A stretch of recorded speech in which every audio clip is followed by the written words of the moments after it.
Bonjour à tous et à toutes. Dans l'actualité de ce mardi, le 17 février 2026, au Congo, les forces de l'armée congolaise, FARDC, dévoilent des images montrant les rebelles Twirwanéo incendier des maisons des Banyamulenge.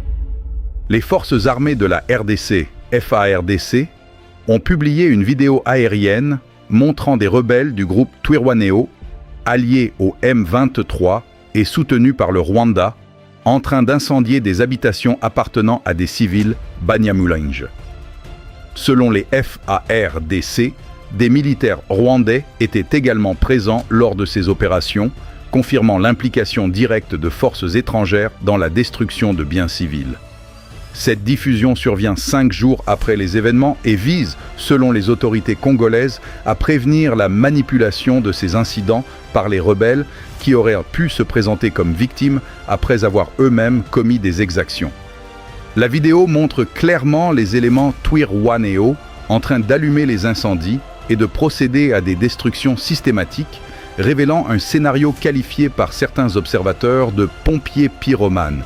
Provoquer les destructions pour ensuite dénoncer l'attaque et attirer la sympathie. Un activiste de la Lucha, basé dans le sud Kivu, estime que ces révélations montrent que les rebelles Twirwanéo, le M23 et leurs alliés rwandais ont été pris dans leur propre piège, exposant leur manipulation et leur stratégie de victimisation. L'attaque contre les Banyamulenge s'inscrit dans un contexte de tensions persistantes dans le sud Kivu, où les populations civiles continuent de subir pillages, incendies et déplacements forcés. Don't forget to subscribe. Nous sommes toujours au Congo, dans la ville de Goma, sous contrôle du Rwanda. Un haut cadre du M23, honorable Mwami Rajab, accuse le colonel Imani Nzenze d'avoir commandité la mort de l'artiste Delcat Idengo et du journaliste Magloire Paluku.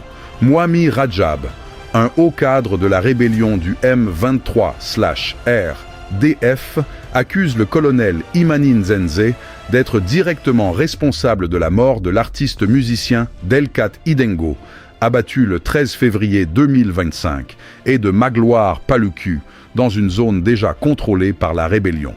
Selon ce témoignage, la même arme aurait été utilisée pour les 2 victimes, et les attaques auraient visé des civils innocents et inoffensifs.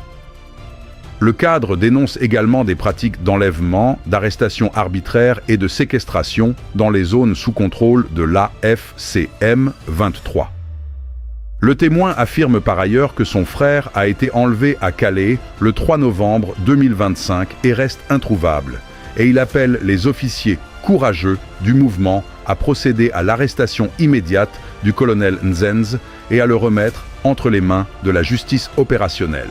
Il dénonce l'usage d'argent détourné pour manipuler l'opinion publique et détourner l'attention des responsabilités réelles du colonel, qu'il qualifie de imposteur.